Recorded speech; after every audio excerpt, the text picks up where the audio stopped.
On a réussi en première mi-temps une partie du travail, c'est-à-dire on arrivait à les empêcher de jouer leur jeu, si ce n'est à certains moments évidemment. Et on a vu plusieurs ballons qui donnaient dans le dos de notre défense et qui sortaient des limites de jeu. C'était le but.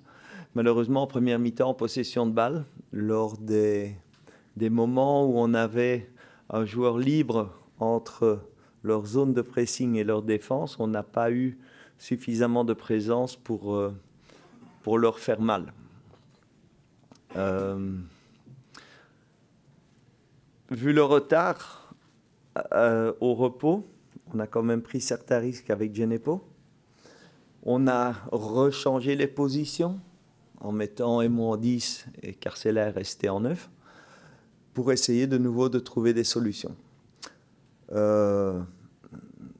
J'admets volontiers que Ochoa, dans certaines situations, à partir du moment où on était éliminé dans une zone du milieu de terrain, ils sont intenables à ce moment-là. Si on ne garde pas le 3 contre 3 dans l'entrejeu contre cette équipe, c'est mortel. Et c'est arrivé plusieurs fois, évidemment, vu leur qualité.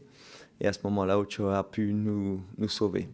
Pour gagner ce match, il fallait un peu de réussite. La réussite qu'on n'a peut-être pas eue dans d'autres rencontres. Mais il fallait y croire jusqu'au bout. Et c'est ce qu'on avait dit à la théorie. On va souffrir. Il y a des moments du match où on va énormément souffrir. Il faut rester dans l'organisation. Il faut les empêcher de jouer leur jeu.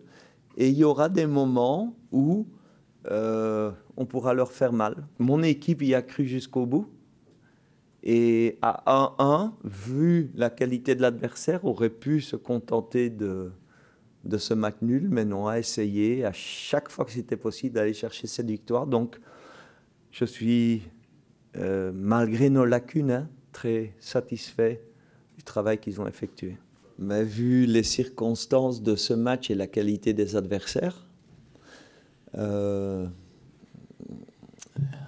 c'est vrai que on a fait aujourd'hui quelque chose un petit peu hors du commun.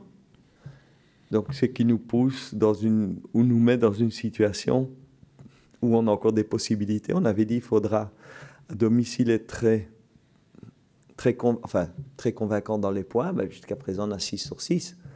Donc, la prochaine étape, c'est d'abord Krasnodar, évidemment, essayer de faire quelque chose là-bas. Et après, Séville viendra. On ne sait jamais, peut-être que ce jour-là, le stade sera plein et qu'on aura des ailes.